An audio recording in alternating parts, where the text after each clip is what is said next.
I'd like to call the regularly scheduled Plan Commission meeting to order for the Village of Tinley Park. Please, let's stand for the Pledge of Allegiance. I pledge allegiance to the flag of the United States of America and to the republic for which it stands, one nation, under God, indivisible, with liberty and justice for all. Okay. Let's take our roll call. Lori, could you please take roll call at this time? Commissioner Daskell. Commissioner Gatto. Commissioner Hamilton. Here. Commissioner Manny. Commissioner Merrick. Here. Commissioner Martinez. Commissioner Montalvo. Here. Commissioner Sepisi. Here. Chairman Gray. Here. Okay, we do have a quorum present. So we'll move on to communications. Staff, are there any communications at this time? No, there's not. Okay. We'll move on to the approval of the meeting minutes. May I have a motion to approve the minutes of the March 5th, 2026 regularly scheduled Plan Commission meeting? Motion. Second. A motion made by Commissioner Sepisi, seconded by Commissioner Hamilton. All those in favor of approving the March 5th minutes, say aye. Aye. Opposed? Okay, motion is carried. We'll move on to item 1 for tonight. Item 1 is a public hearing to consider recommending that the village board grant Lisa Fontana on behalf of Live Nation Worldwide, Inc., a special use for a substantial deviation to the I-80 World Music Center planned unit development at the Credit Union 1 Amphitheater located at 19100 Ridgeland Avenue within the ORI Office Restricted Industrial Zoning District. The granting of this request will allow for construction of festoon lighting within the plaza areas. Site plan / architectural approval will also be considered. May I have a motion to open the public hearing? Motion. Motion made by Commissioner Sepisi. Do I hear a second? Second. Seconded by Commissioner Hamilton. All those in favor of opening the public hearing, say aye. Aye. Any opposed? Okay, the motion is carried. The public hearing is open. And I have received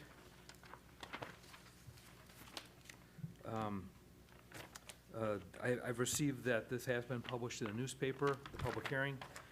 So staff, please proceed with your presentation at this time. Okay, thank you, Chair.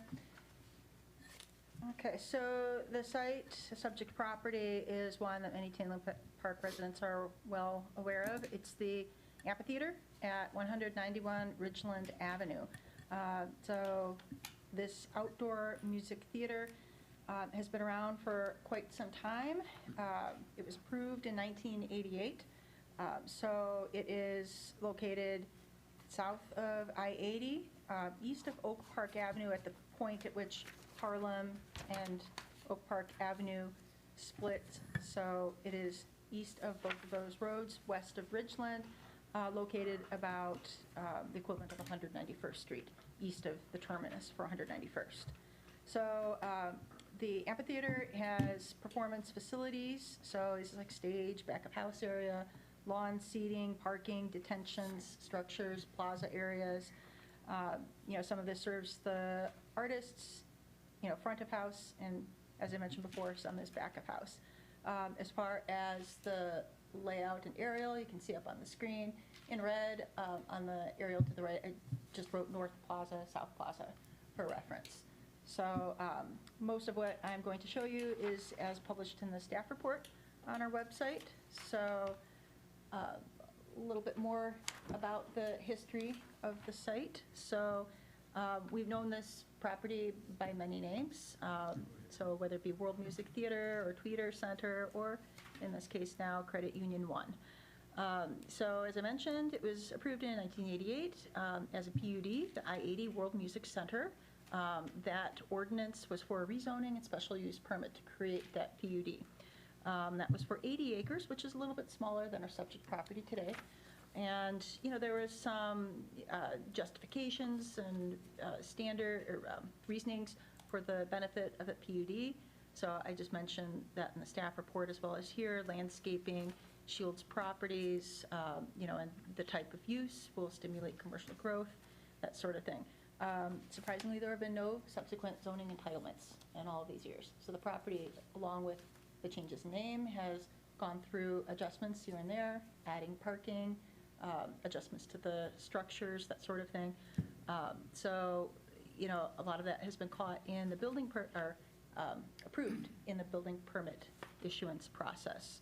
So as of more of the history, there's bringing it up to date. The team at Live Nation, who's the ownership of the property, has been working with staff and undergoing the building permit process for their latest remodeling project called AMP 2.0. So that is part of a procedure that's happening right now with the building department and permitting. As far as the zoning, it's with the underlying PUD. It has ORI, office restricted industrial. So as far as the surrounding areas, as many of you are aware, there's vacant land that's located to the east, and you know, some detention ponds, and then obviously the arterial streets. So Odyssey Golf Club, the north edge of that, is towards the south of the property. And then as far as approvals that are being sought in this entitlement, it's the special use to substantially deviate, and we would call that with an zoning exception. So zoning exceptions are not variances, but it is some form of relief to the code. So you look at the PUD's overall goals and values and the benefits of it, and in some cases there may be a possibility to have relief provided in the form of a special use as opposed to going through a variation. So as far as the whole AMP 2.0 project, there's many improvements that they're doing with this very large renovation and remodeling. So there's a new food and beverage structure. They're revamping their merch and lawn chair stands. They're going to be redoing a major kitchen remodeling project. There is a lot of signage that they will be doing internally in the site. They'll be refacing directional signage on the corners of the property. But as far as why we are here tonight, one of the key points is within 4 proposed turf hangout areas, they will have festoon lighting. So staff looked over the set of drawings that the petitioner provided and determined out of all of these items, they were all permitted by right to go through permitting, except for the festoon lighting. So along with that special use, because it is an architectural feature, it requires site plan architectural approval. As far as the zoning code requirements, so you know, I noted that there's a definition we have for festoon lighting. So it's, as you would imagine, it's large round light bulbs strung along a cord.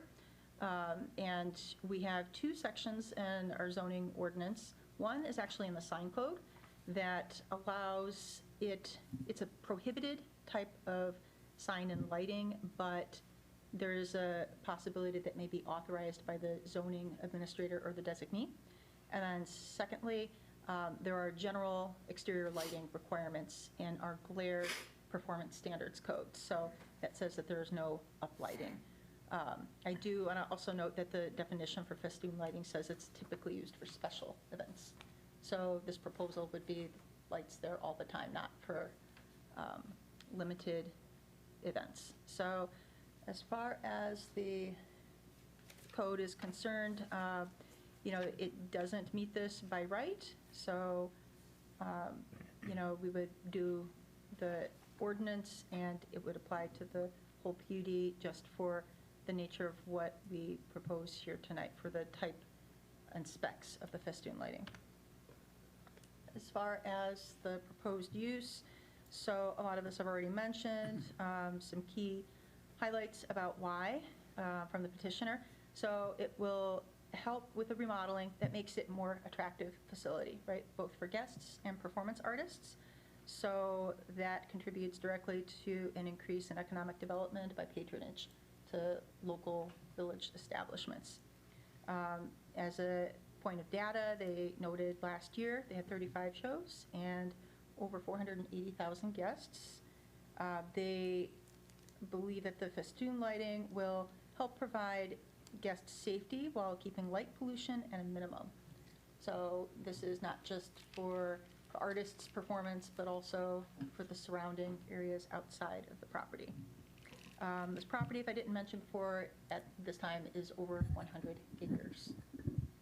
So as far as what the specs for the lighting in general are, how they're mounted, they're on steel cable wires, so there will be support posts with wires, and they will be strung in diagonal and grid type of format over 4 different open air areas. And you can see on the map there, north and south, north being up, they'd have 2 hangout areas at the north and 2 at the south. One of the hangout areas on the north and one on the south will also have a canopy, a fabric canopy sail over it.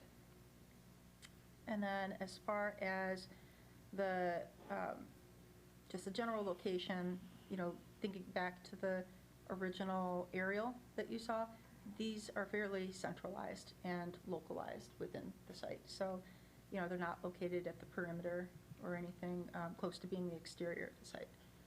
Those hangout areas, as I mentioned, they'll be strung with the lights. They vary in size. Staff measured them, the smallest at about 1,750, the largest possibly about 4,000 square feet. So staff kind of looked where those proposed locations were roughly on a map using a measurement software tool. So these are very internal. They're buffered by a lot of space and in some case landscaping. So over 450 feet to the adjacent north stormwater detention vacant lot, over 460 feet to the north edge of the Odyssey Golf Club, over 1,000 feet to this property that's technically not in their ownership to the southwest, and over 1,300 to Ridgeland, over 1,800 to Oak Park. So here are 2 design renderings that the petitioners provided. They did give a caveat that it's noted for design intent only, so there might be some differences. But they also provided within the permit drawings the actual specs for the 4 locations. So you can see the ones on the furthest right, that would be the north plaza, and then in the center of the screen would be the south. And then this is an elevation, shows the scale. The lights will be mounted at 12 foot 3 inches high. The 2 of the areas that have the canopies would be just a bit over that at about 14 feet. And they would be commercially graded outdoor heavy-duty use with a soft 2700 color temperature rating. And if needed, the lights could be removable. So that concludes staff presentation. I have the petitioner, Lisa Fontana, here, and we might have, I don't know if we'll be able to get the video rolling. I could certainly try if you'd like to. Sure. See if I could get that a try. Is that the mouse right there? Okay, Lisa, before you begin your presentation, do you swear or affirm that the evidence you're about to present is the truth and nothing but the truth and the whole truth? Yes, I do. Okay, please proceed. All right. Thank you for having us tonight. My name is Lisa Fontana. I am the construction manager for Credit Union One Amphitheater here in Tinley Park. Thank you, Lori. That presentation was perfect. Lori has done an exceptional job walking us through this process. We have quite a bit of work that we're trying to do. The facility needs some loving. It's been the same for a long time. So we're trying, this is one of our favorite venues. So we're trying to kind of slowly, and not slowly at the same time, get everything up to snuff. So this project in particular, AMP 2.0, focuses on the outside of the pavilion areas where customers can go get, drinks or food, kind of away from the stage. So we have to be really mindful of the lighting that we do there, for it needs to be bright enough for safety, that they can get around. Some people might be having a few too many drinks, so obviously we want to make sure that everybody can see and is safe. But we also want to have respect for our neighbors and as well as the artists. There's a lot of studies that go through at our company to see line of sight for people that are paying to see the artists and then also for the artists themselves. So we can't have anything that distracts them. So these lights, it seems kind of silly, but they are pretty important for us because the area that we're putting them in the turf area, it's centralized, so it kind of creates like a little dark spot. And we don't have a ceiling, right, to put down lights. We don't want to put spotlights because that'll be too distracting for the artist. So these soft lights give just enough light to be able to see, kind of gives you that like backyard bonfire vibe. And it's soft enough that it won't create the light pollution for the artist.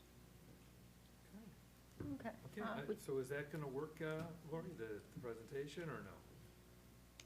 Yeah, I can try doing the link. This was one that we did at Hollywood Casino, that we just completed.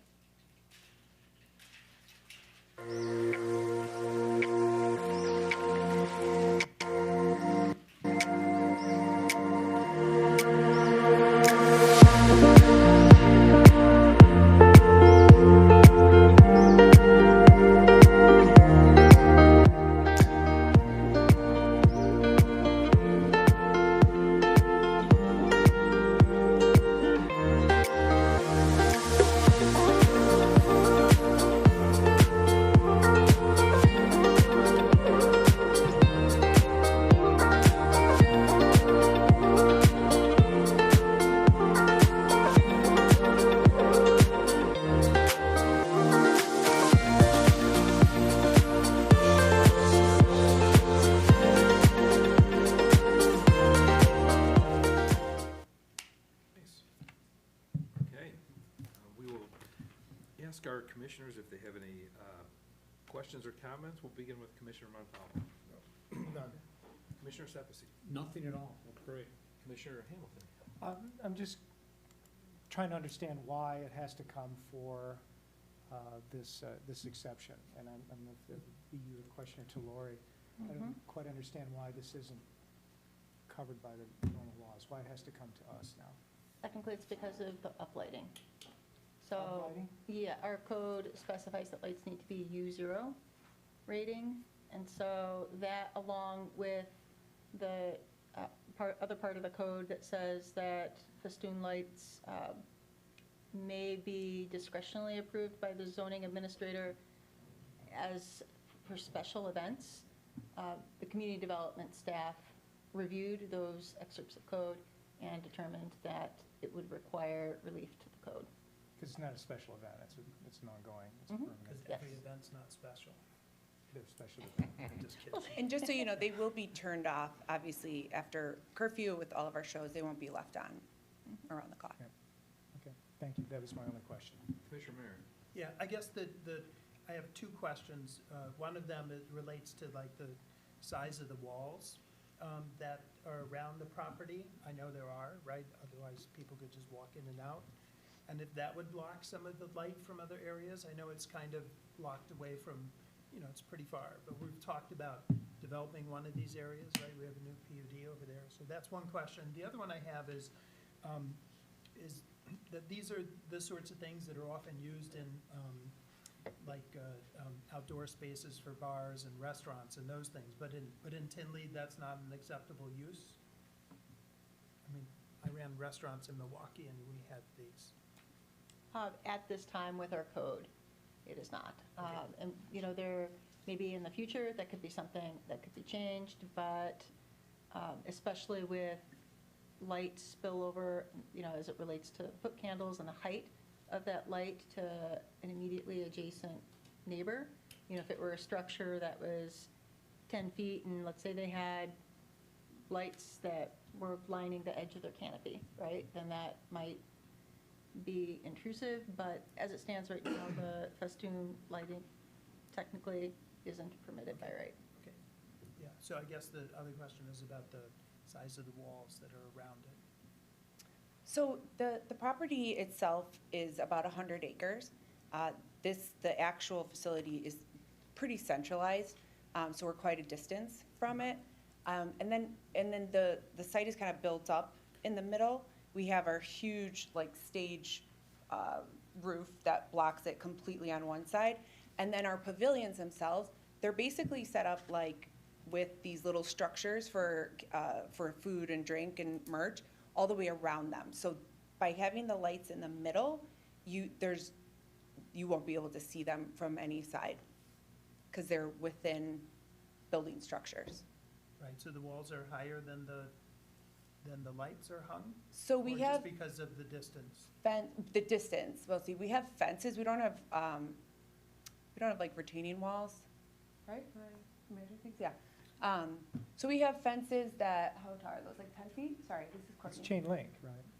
Yeah, I don't remember. There's It's some been a wooden while since I've fences been around the there. property, but I They- can help answer, I don't Yeah. think I have to be sworn in to answer any questions. Yes, let me swear you in, though.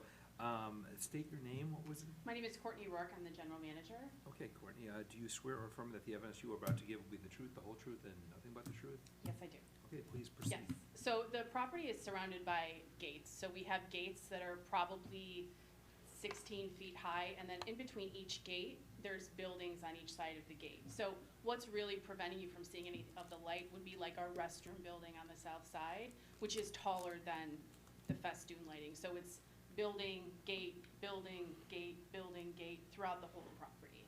So it would be very difficult to see the lighting, and like Lisa said, they're on for the event, they're turned off at the end of the night, so at no point in time would they be on if we're not having an event. And at that point in time, our parking lot lights are on, our normal plaza lights are on, our building lights are on, so you wouldn't be able to distinguish the festoon lighting from all of the other lighting that's already at the amphitheater. Okay, thank you. Okay, I agree, Courtney. I've patroned a lot of concerts there. I'll be going to Guns N' Roses this summer. That's great. I was at the second concert, Kiss without the makeup. The first day was Cher, the second day was Kiss when it was the world music. And it does need a facelift, right? I mean, that's one thing that's for sure true. And it is out in an area that's not populated, but as Commissioner Merrick said, there are some plans to populate, but it won't be populated by homes, it's businesses. And, yeah, if you have them on at, whenever daylight kind of starts to dwindle during the summer, 8 or so, and usually the musicians out by 11 because there's a code, and I only saw one band break that code, The Who. And so, like you said, the big lights and stuff, those will be something. The festoon lights, they look appropriate. I think they're needed because you do have dark spots there, and everything looks nice, even the Hollywood casino one that you sent. I mean, it looks really, really nice. Even the Ice Ice Baby, the musical tie-in to the ice bins. But I have no problems with it, and it's up to the discretion, and I like what I see. Okay, any other comments?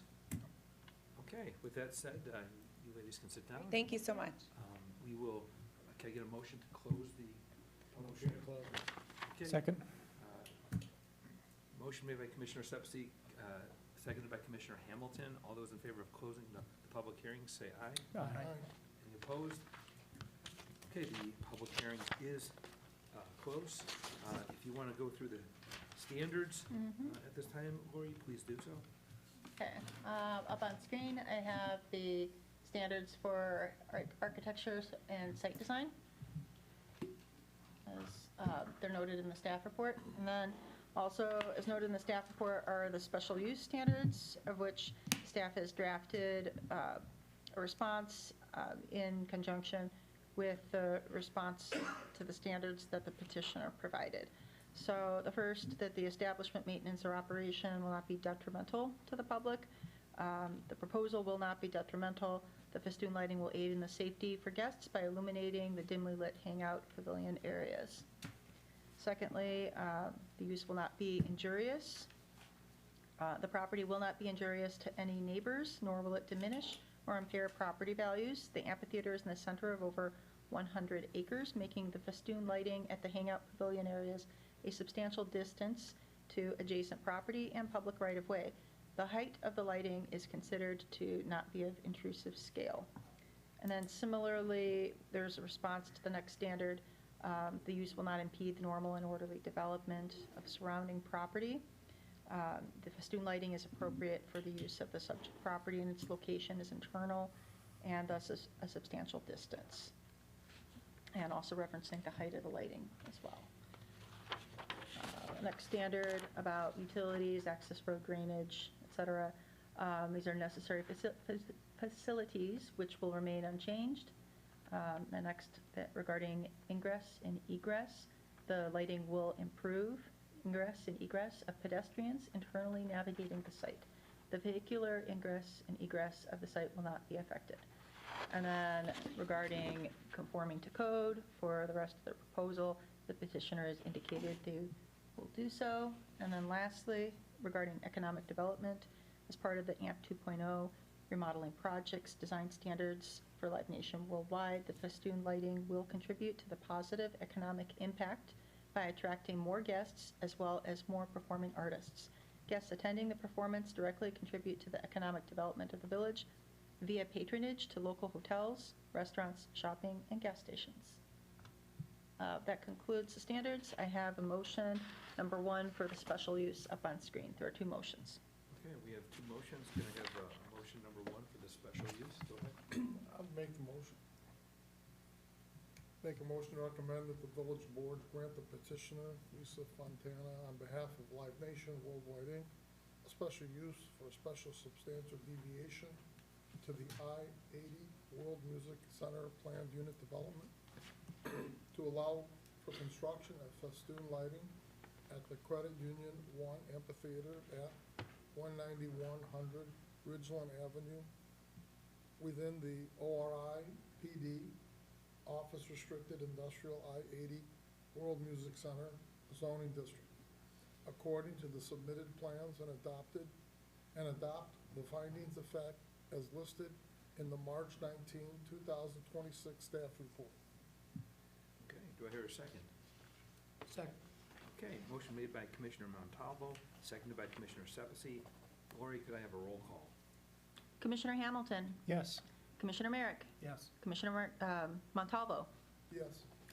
Commissioner Sepisi, Yes. Chairman Gray. Yes.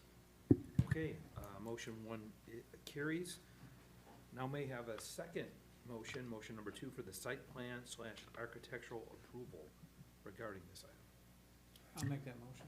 I'd like to make a motion to grant petitioner Lisa Fontana on behalf of Live Nation Worldwide, Inc., site plan and architectural approval to allow for construction of festoon lighting at the Credit Union 1 Amphitheater at 19100 Ridgeland Avenue within the ORIPD, Office Restricted Industrial, I-80 World Music Center zoning district, in accordance with the plans submitted in the March 19th, 2026 staff report, subject to the following condition, and that condition is the approval is subject to approval by the requested special use permit by the village board.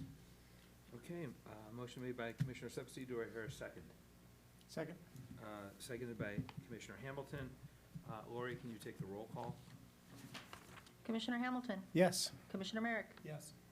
Commissioner Montalvo, Yes. Commissioner Sepisi, Yes. Chairman Gray. Yes. Okay. Motion 2 carries as well. With that, the item will be presented at the village board April 7th. So Lisa and Courtney, please get with staff on the details and when to attend. Okay, good luck. Thank you very much. Thank you. You're welcome. We will move on to item number 2.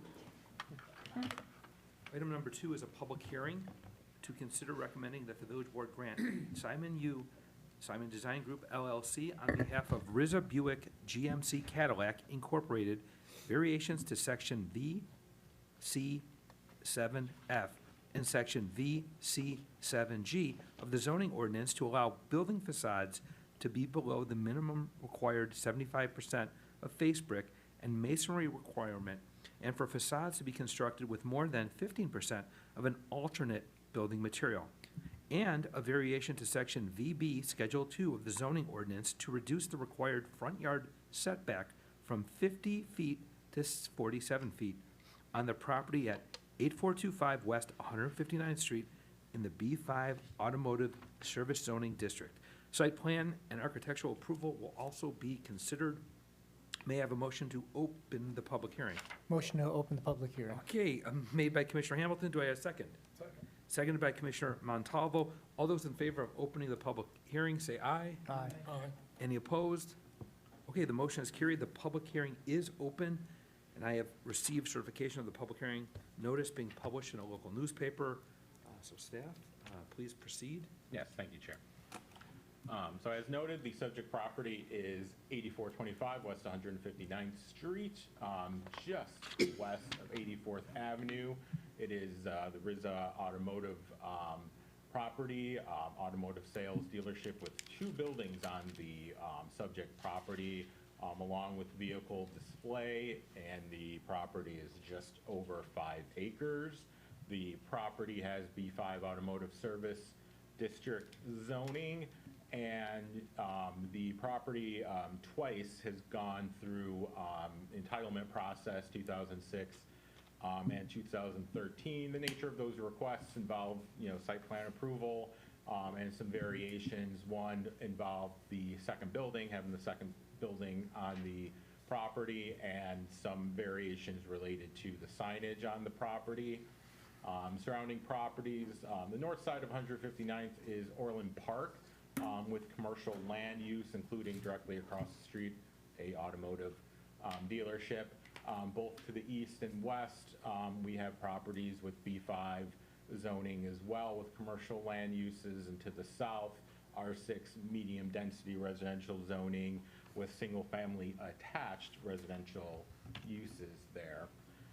The variations requested, as alluded to, relate to the fact that our code requires commercial buildings, and the amount varies based on the size of the building, but there is a requirement for a substantial amount of face brick and or masonry, and also then alternative building materials such as steel panels and the glass are limited to a certain amount. And the applicant is proposing to not have any masonry or face brick on the front facade, and to primarily construct it out of the metal panels and glass. Additionally, with the site design, the design of the roof, there is going to be a small encroachment into the front setback, so the relief is to reduce the required front yard setback from 50 feet to 47 feet. And as noted, site plan and architectural approval is required. So on the left-hand side of the screen is sort of existing conditions. Right-hand side of the screen is proposed. I apologize, I maybe should have took my photograph from the same angle as the rendering. We have the site plans on the bottom of the screen. Just to orient ourselves, north is to the left, 159th Street. So existing conditions with the Rizza Cadillac building, it's a 1,300 square foot building. I apologize, it's more than 1,300 square feet, but there's a 1,300 square foot addition being proposed to the building, which currently is made out of masonry, as you can see.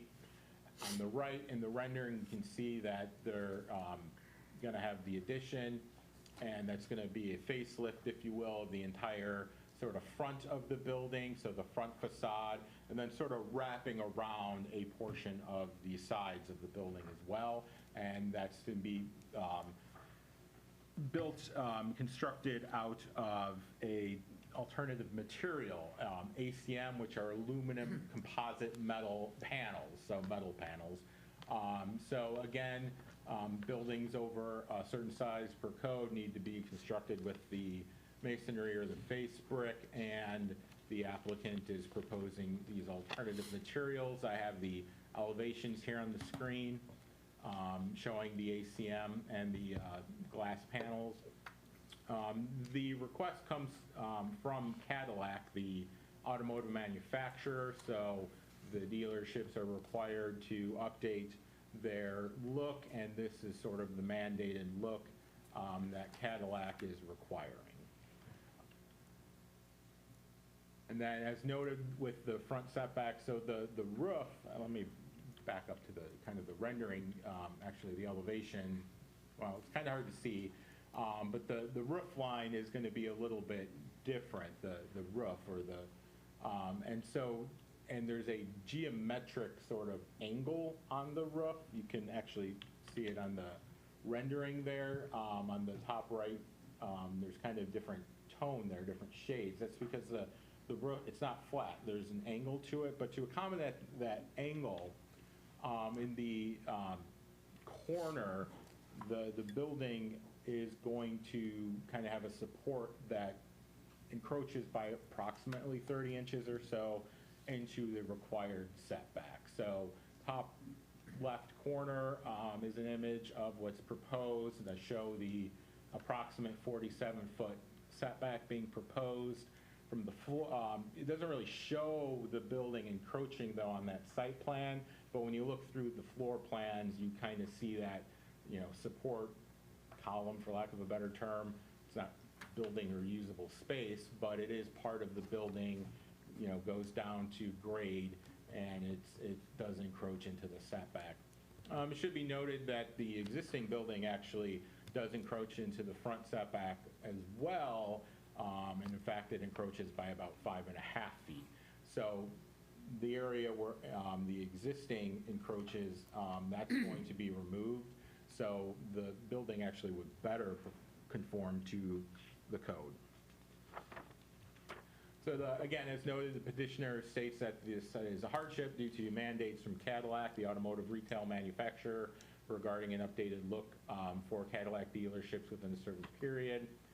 Other dealerships in the area extensively use these ACM panels, so that the variation would be keeping in the spirit and design and the character of the area. And that the front setback variation, again, it's because the design intent creates that geometric angle on the facade, resulting in that encroachment. So a little bit more focusing just on, again, the site plan. So the existing building is about 30,000 square feet, and it's a 13,000 square foot addition that will be in sort of the northwest corner of the building. Additionally, there's going to be some modifications with the parking area in the front off of 159th Street. So currently, that is all display parking, and actually the angles of the spaces vary. Some the ones to the east and ones to the west are at different angles. With the site redesign, it requires having customer parking there. So they'll all be at the same angle. Individuals will access the access there to the west, and then it'll have one-way traffic eastbound through that drive aisle with the angled parking. There are some ADA spaces there. The size of the spaces and the drive aisle all conform with code. Landscaping, so the bulk of the landscaping on the site, such as the landscaping, you know, off of 159th by the sidewalk, none of that is changing. The landscaping right by the building obviously is going to change based on the changes that they're proposing. There are some landscape areas up against the building that they are proposing to try to keep, but they will be planting a number of new plants and shrubs along the front facade to, enhance the look of the building as well. And so again, as noted, the ACM panels and glass as primary materials, that's extensively used in other automotive dealerships in the area.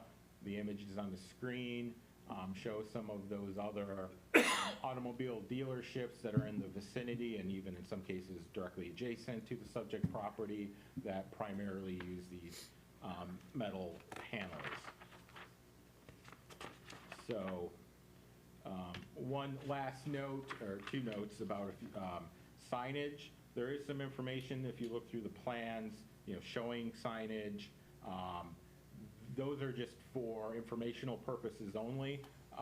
The applicant is not actually doing the sign design, nor have they submitted for permit or submitted site plans. So the signage is not part of our request. When we get the sign information later, we'll review it for compliance with our codes. In the event that there may be the need to explore a variation, we'll of course cross that bridge at that time. And then regarding lighting, none of the, pole-mounted light fixtures throughout the site, none of that's being changed. There will be the need to change some of the light fixtures on the building, but the intent is to essentially use building-mounted lighting that is similar to what is already on the building. They're angled downward. It's been reviewed, and, with the permit, we'll ensure that that's reviewed and complies with our code. That is all that I have. Mr. Yu is not present, but Aaron Moore from Simon Design Group is present, as is Dan McMillan from Rizza Cadillac. So that's all staff has. Okay, Aaron, Dan, if you want to have comments, I can swear you in, and we might have questions, so just state your name, raise your hand.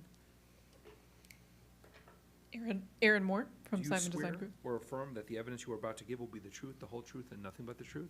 I do. Please proceed, Aaron. Okay. And the presentation that Mark gave was very accurate. The only caveat to that, I would say, is that the angled parking stalls on the single lane traffic in the front facing 159th Street, those are all at 60 Oh, degrees. I apologize. They are spaced different Okay. from one another. Like there's some that are wider and some that Okay. are narrower, but they are all at 60 degrees.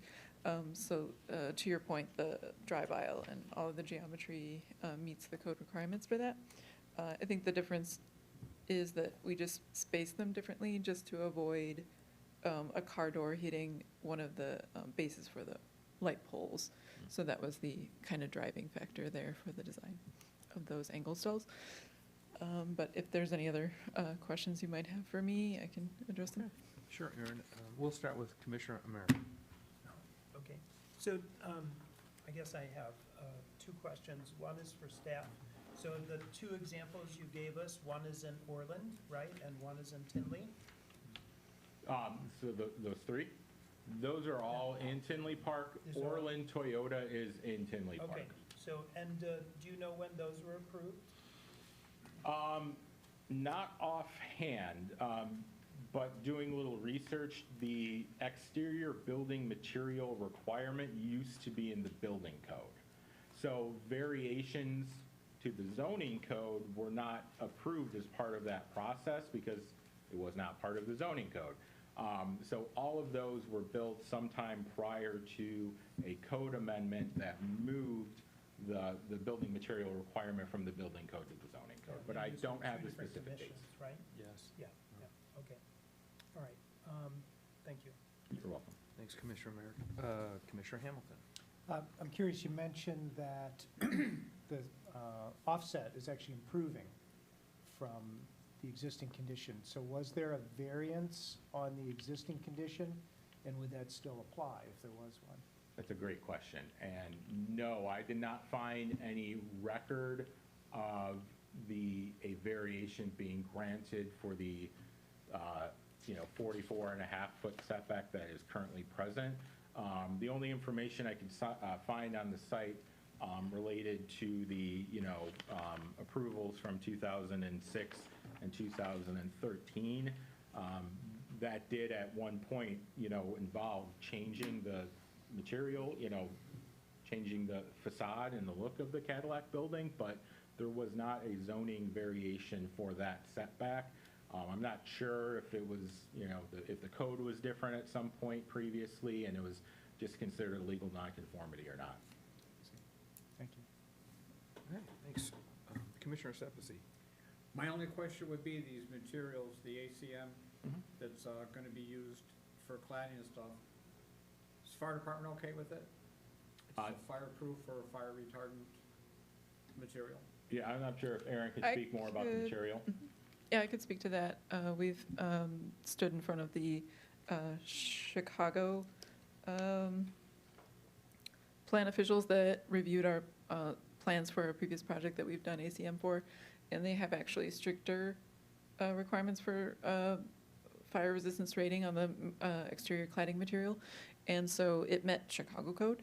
So, and I believe that it was, spreading of the smoke and the flames were, under 25 feet for, the material itself. And I can't, reference any of the, fire resistance rating testing that was done on it, but there's some, information on that material that I can provide if you should need that for that. But it meets the Chicago requirements for, fire spread and smoke. I believe we have done an initial review because you had submitted for permit already, correct? Correct. And I don't recall the fire district having any significant concerns. They may have a couple of, concerns, just, the general comments that come up periodically, but I've not heard that there was a specific concern related to the material. And in the fire code, the building with the use that we're proposing doesn't require a fire resistance rating for the exterior building shell. So the walls on the exterior are not required to be rated. But the material has been tested for, like I said, smoke spread and the flames produced. So, there's a minimal risk to spreading that fire to neighboring buildings because of the distance that you have, the fire separation distance between our building and the buildings neighboring it. Okay, thank you. Commissioner Montalvo. No questions. Okay. I read in the staff report that you guys would provide a sample of this material. Do we have a sample? I don't have one on me. I don't know if Simon provided one. Yeah, that was noted in the the material, what was submitted, so, unfortunately, they don't have it. No worries. I was just asking, usually you guys pass it at the beginning, so I was just curious with that, but, and I understand like you're kind of in a quandary because it's being mandated, and honestly, like when you do have vehicles, you probably want a showroom with windows than brick, but, we've had some things that come across here where you would have something that was strictly prohibited way back in this isn't strictly prohibited, but, and Paula Walrick I would call her up and she goes, well, look at this corner and look at this corner. It's there, it's there, it's there. So even strictly prohibited. And because of something like that, you're on that block where, all your neighbors have variations from this. And so I'm okay with that because it fits what you have on that block. It's your adjacent neighbors. You're all on the same block. So, I know and I'm okay with the 50 versus 47 in terms of the required setback. I think that's, minimal and reasonable. But in terms of, the change out of materials, like I said, I know you're in a kind of a quandary, but it also fits, you're kind of fortunate in that it fits that locale. And to Commissioner Merrick's point, like, when were those approved? I never saw those come in front of me in the last 10 years. So, but they're there. And so, with that, because of that, I think that speaks volumes that it will fit. With that, any other questions or comments? I guess I'd say, to staff, if the auto dealers, that this is a regular thing, then we might think about that's something that we'd address, right? Because we've been through this with hotels and others who've pushed, like, using, in this case, like substandard materials to put on walls to save money. This appears to be, like, it's a different reason, right?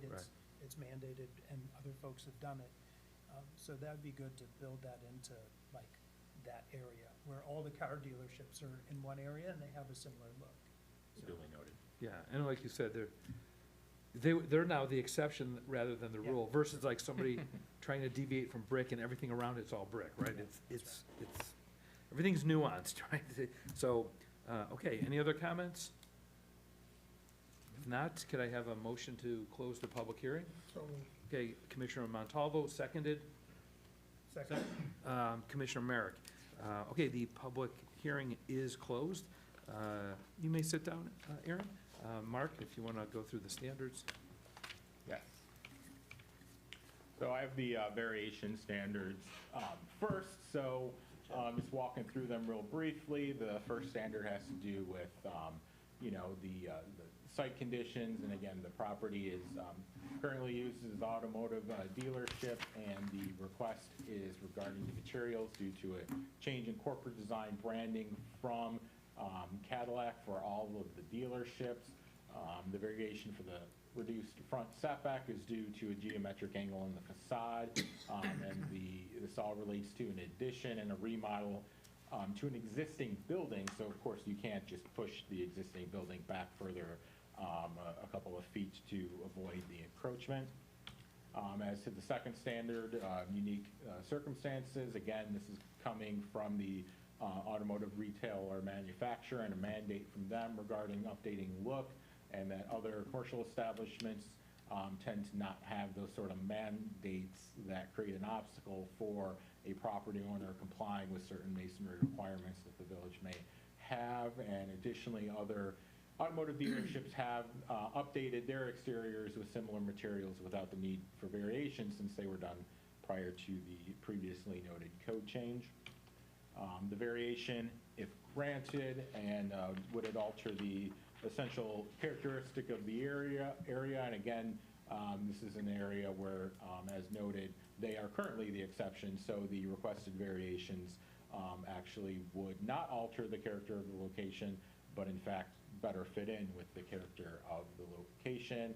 And again, regarding the front setback, there is an existing encroachment in the front setback that is somewhat more significant than what is being proposed, so this requested setback variation is less intensive. Those are the variation standards, and then the same standards that we have there in your packet as well for the architecture. I'm sorry. With the variation, again, there's these additional standards that the Plan Commission can consider. And now, the standards for the architecture, again, they're in your packet, as well as on this screen, and then the site plan standards as well. Those are the standards. Okay, thank you, And Mark. then as with the previous request, there are two motions. This one, we have the variation first, and then the site plan second. Okay, excellent, Mark. So at this time, I'll entertain a motion, motion one, regarding the variation. I'll make the motion.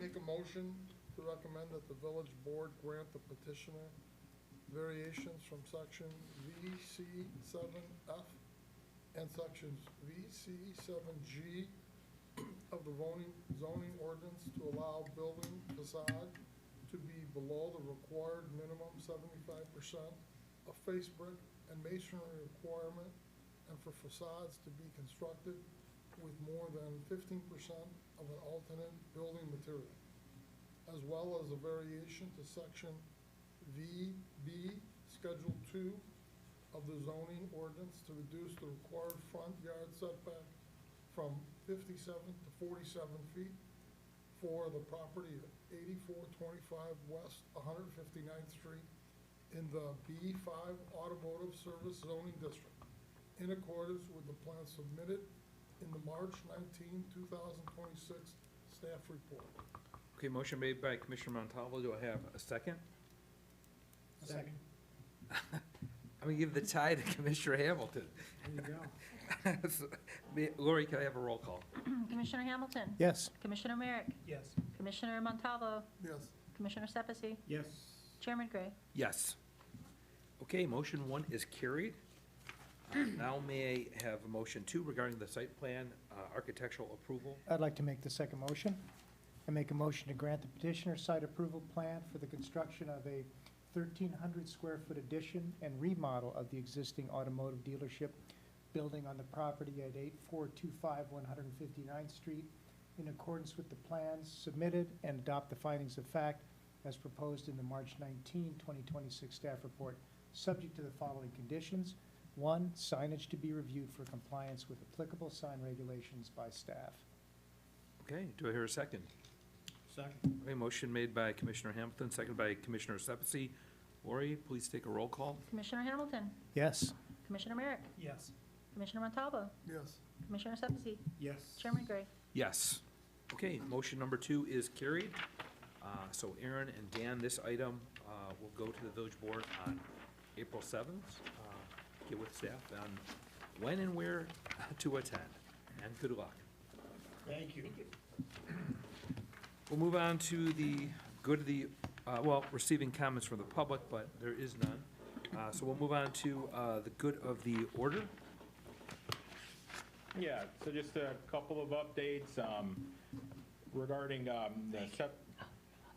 not a problem. Have a good day, sir. Thanks, everybody. The Seven Brew Cafe, Dr. Coleman had noted last week some of the issues with IDOT and the sanitary connection with 159th Street. I chatted with him this morning, and he had heard that that time frame has changed a little bit. They were looking to try to get open by the first week of April, but due to some of these complications working with IDOT, they're now looking toward mid to end of May. So unfortunately, that's going to be a little bit delayed. What site is that, Mark?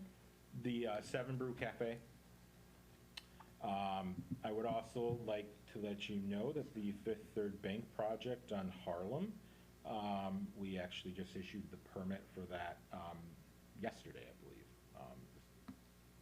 And the last thing to note, the gas and wash on the Brookside development there, we actually did just receive, and everything's in order with a modification. So that's something that'll be coming to you guys in a couple of weeks, most likely. They're incorporating a lot there on the corner into the plan that previously had not been in there, so that is going to require a modification of the PUD. So just give a heads up, that's in their review. Which one is that? Because there's a few of them. Yeah, on 191st and Harlem. Okay. It's the Brookside Yeah. Creek Retail Brookside Center Creek. Okay. development. Yeah, so it's at the hard corner, but the parcel at the very hard corner there was not part of the PUD. It was separately owned, but they've been able to obtain that parcel and are incorporated. And there's some moratorium, right, coming up? Well, So are that- they fighting for that deadline?